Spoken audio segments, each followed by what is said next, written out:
ነብዩ መሐመድ ለጤና ጥሩ ነው ብለው የመሰከሩለት ኩል ይነሆ በተባበሩት መንግስታት በዩኒስኮ ማለት ነው የትምህርት የሳይንስና የባህል ተቋም እንግዲህ ተመዝግቧል። ኢራን 5000 መቃብሮችን ለአሜሪካ ወታደሮች ማዘጋጀቷን አስታውቃለች። ኒውክሌር ፕሮግራም ግን ላይ ግን ልንደራደር እንችላለን። ድርድርም ይመቸናል፣ ጦርነትም ይመቸናል፣ ትራምፕ የሚፈልገውን ይምረጥ ብለዋል። በሚሊዮኖች ለሚቆጠሩ ሙስሊም ሴቶች ግን ሂጃብ የነጻነታቸው አዋጅ ነው። ሰላም አለይኩም ወራህመቱላሂ ተዓላ ወበረካቱ። ውድና የተከበራችሁ የኑር ቤተሰቦች እንዴት አላችሁ? ዛሬም ኢንሻአላህ በኢራንና በአሜሪካ ጉዳይ አዳዲስ የተከሰቱ ጉዳዮች አሉ። ከነዚህ መካከል እንግዲህ ኢራን በቴህራን በሚገኝ አንድ የመቃብር ቦታ እንግዲህ በጣም ብዙ የሆነ የመቃብር ቦታን ለአሜሪካ ወታደሮች መቀበሪያ የሚሆን አዘጋጅታለች። እሱንም እንግዲህ ይፋ ማድረጓን ተከትሎ የተለያዩ ዓለም አቀፍ ሚዲያዎች እንግዲህ እየተነጋገሩበት ነው የሚገኙ። እስኪ በሱ መረጃ እንጀምራለን። ሁላችሁም ቪዲዮውን ላይክ እንደዚሁም ቻናላችንን ሰብስክራይብ በማድረግ ቤተሰብ መሆናችሁን እንዳትረሱ። ኢራን 5000 መቃብሮችን ለአሜሪካ ወታደሮች ማዘጋጀቷን አስታውቃለች። እነዚህንም መቃብሮች ያዘጋጀችው ቴህራን አካባቢ ሲሆን ምናልባት ግጭቱ የሚጀምር ከሆነ የጠላቶቻችንን ሬሳ መቅበር ግዴታ ስላለብን ቀድመን ተዘጋጅተናል ብለዋል። የአሜሪካ የጦር መኮንኖች ምናልባት ግጭት የሚጀምር ከሆነ ኢራን የአሜሪካን የጦር ቤዞች ክፉኛ ልጎዳ እንደምትችል ተናግረዋል። ከእስራኤል የወጣው ሪፖርት እንደሚያሳየው ከሆነ ዶናልድ ትራምፕ በአደባባይ በቴህራን እየዛቱ ቢሆንም ከቴህራን ጋር የመወያየት ፍላጎት እንዳላቸው አስታውቀዋል። ጋሽ ትራምፕ ከኢራን ጋር ጦርነት አይፈልጉም። የሚፈልጉት ምንድነው? መሳሪያ በማንጋጋትና ኢራንን በማስቦካት በአሜሪካ ተርም እንድትደራደር ወደ ድርድር መጣ በአሜሪካ ተርም እንድትደራደር ነው። በሶስት ነገሮች አሜሪካ መደራደር ትፈልጋለች። አንደኛ በኢራን ኒውክሌር ፕሮግራም፣ ሁለተኛ በኢራን ባሊስቲክ ሚሳይል ፕሮግራም፣ ሶስተኛ ደግሞ ኢራን ፎሬን ቡድኖችን የምትረዳበትን ነገር እንድታቆም በሚል ጉዳይ መደራደር ትፈልጋለች። ኢንፐብሊክ ብትዝትም እና መሳሪያ ብታንጋጋም የምትፈልገው ግን ድርድር ነው። ነገር ግን ፕሮብለም ምንድነው? ኢራን የአሜሪካን መሳሪያ ማንጋጋት ፈርታ ወደ ድርድር የምትመጣ ሀገር አለመሆኗ ነው። ይህ ዶናልድ ትራምፕን ግራ ጋብቷቸዋል። ኢራን በበኩሏ እንኳን ልትደራደር ይቅርና እንደውም ለጦርነት ዝግጁ ነኝ ነገር አገሩ እንዳላቀጣጥሏል እያለች እየዛተች ነው።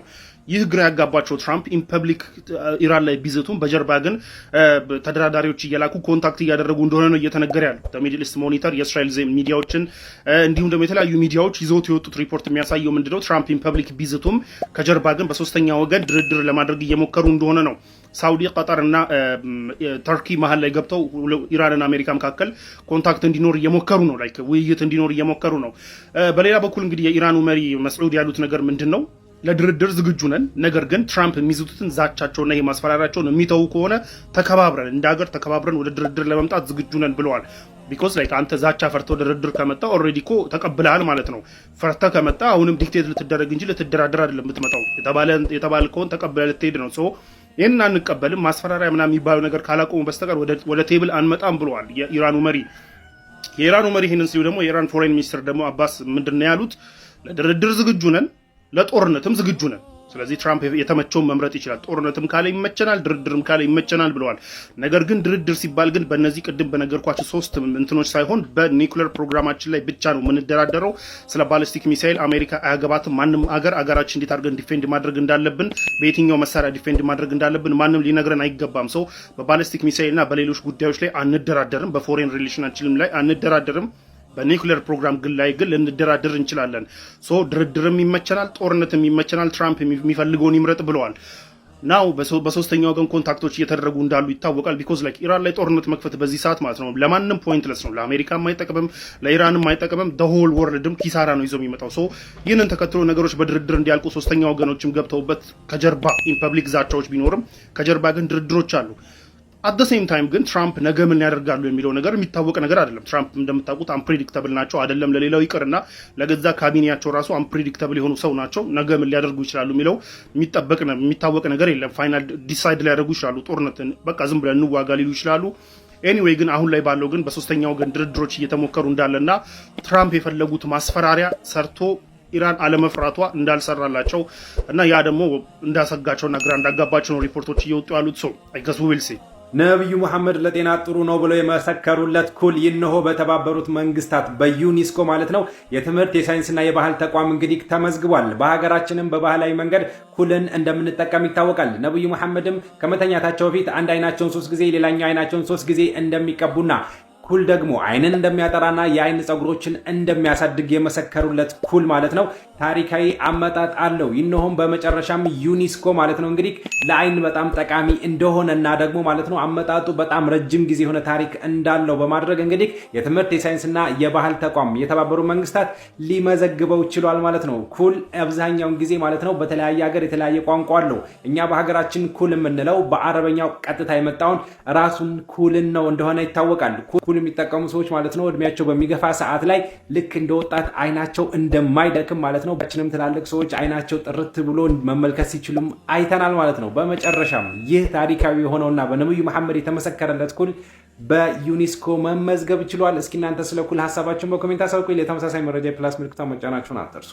አላህ ለጠላቱ የሚሰጥ የለ እንዴ ዱንያ ወንድም አይጣብ እንጂ ቀና ይበልለ ኑር መስሎ ይድለ አንድ አዝማሪ የ10 ሚሊዮን ብር መኪና ሊይዝ ይችላል። የያዝ ወንድም ምን አስገረመ?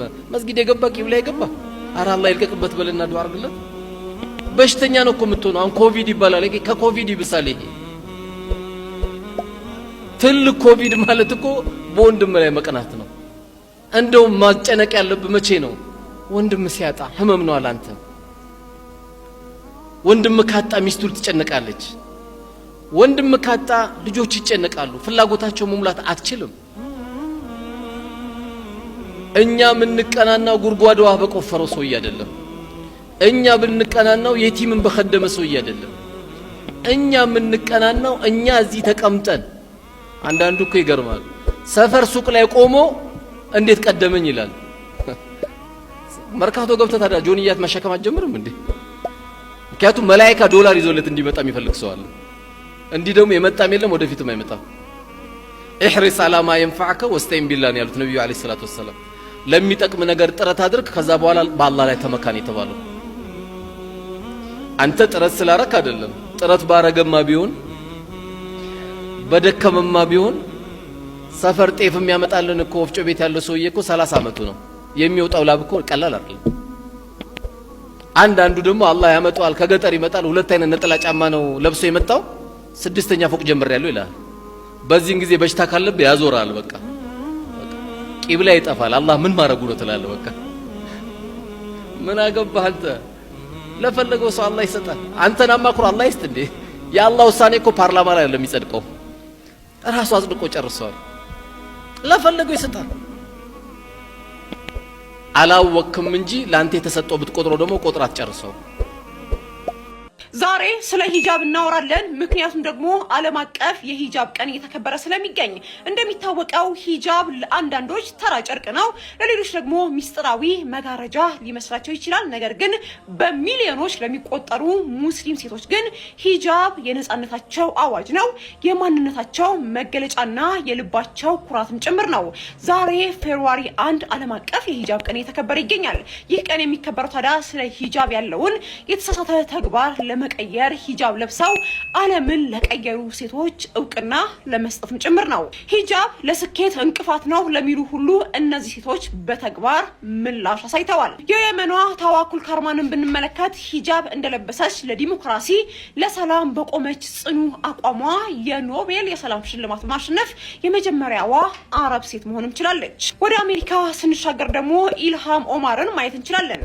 እንግዲህ በታሪኳ ለመጀመሪያ ጊዜ የሀገሯ ህግን መወሰኛ ምክር ቤትን ስለሷ ሲባል ብቻ 181 ዓመታትን ህጉን ቀይሮ ማለት ነው ሂጃብ ለብሳ እንድታገለግል ፈቅዶላታል። በስፖርቱ ዓለም ደግሞ ኢብቲሃጅ መሐመድን በኦሎምፒክ መድረክ ሂጃብ ለብሳ በመወዳደርና ሜዳሊያ በመሸለም አዲስ ታሪክ ጽፋለች። የፋሽኑ ዓለም ደግሞ የቀየረችው ሀሊማ አደንን ብንመለከት በሳይንስ ዘርፍ ደግሞ ስሟ የገነነው ዶክተር ሀያሲንዲ ሂጃብ የጥንካሬ እንጂ የድክመት ምልክት አለመሆኑ ለዓለም ያስመሰከሩ ሴቶች ናቸው። ታዲያ በሀገራችን ኢትዮጵያ ሂጃብ የውበት፣ የጨዋነት፣ የመቻቻል ምልክት ጭምር ነው። በንግዱ ዓለም፣ በሕክምናው፣ በትምህርት ዘርፍ፣ ፖለቲካው እንዲሁም ደግሞ በንግዱ ዓለም ብንመለከት ሌትና ቀን ለሀገራቸው የሚተዉ ሴቶች የኢትዮጵያ ድምቀትም ጭምር ናቸው። ታዲያ ዛሬ ዓለም አቀፍ የሂጃብ ቀንን ስናከብር የአንዲት ሴት ውሳኔና እምነት ሊከበር እንደሚገባ በማሰብ ሊሆን ይገባል። ምክንያቱም ደግሞ ሂጃብ ጥንካሬ ነው።